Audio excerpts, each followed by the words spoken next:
Da erinnert man sich wahrscheinlich das ganze Leben dran. Also ganz wichtig ist immer, dass es abenteuerlich ist, dass es Action gibt.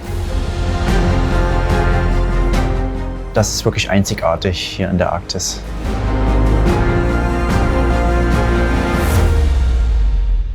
Wenn ich jemandem in einem Satz erklären müsste, was ich hier tue, dann ist das, dass ich den jungen Entdeckern hier eine unvergessliche Zeit bieten möchte mit Erlebnissen, die sie ihr ganzes Leben nicht vergessen.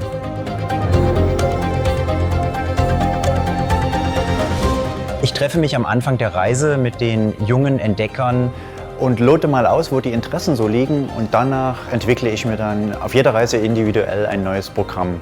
Und dann schauen wir jeden Tag, dass wir verschiedene Aktionen machen. Wir gehen zusammen an Land, wir machen zusammen Zodiac-Ausflüge. Ich mache mit vielen Departments des Schiffes verschiedene Aktionen. Es gibt 2 bis 3 Aktionen pro Tag, und wenn es dir gefällt, können die auch mal 2, 3, 4 Stunden dauern. Oder wir zum Beispiel beim Kapitän auf der Brücke sind, kann sowas auch mal nur eine halbe Stunde sein.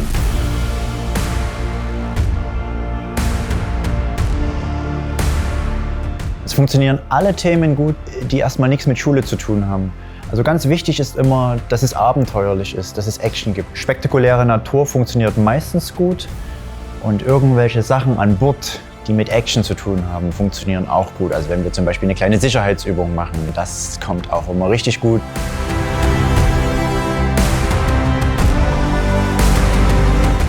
Die Inhalte, damit sie verständlich und spannend bleiben, müssen unbedingt einen konkreten Bezug zur Praxis haben. Also ich muss immer ganz genau am Thema sein und die jungen Entdecker am besten noch involvieren in den ganzen Prozess.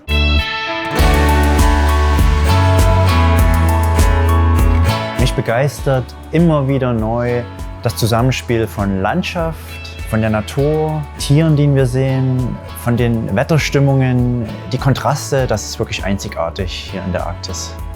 Besonders in Erinnerung bleiben mir die Begegnungen mit den Walen, besonders die Begegnungen, wenn wir sehr nah dran sind, und die Eisberge und die Gletscherkanten, also Eis und Wale, das begeistert mich wirklich sehr.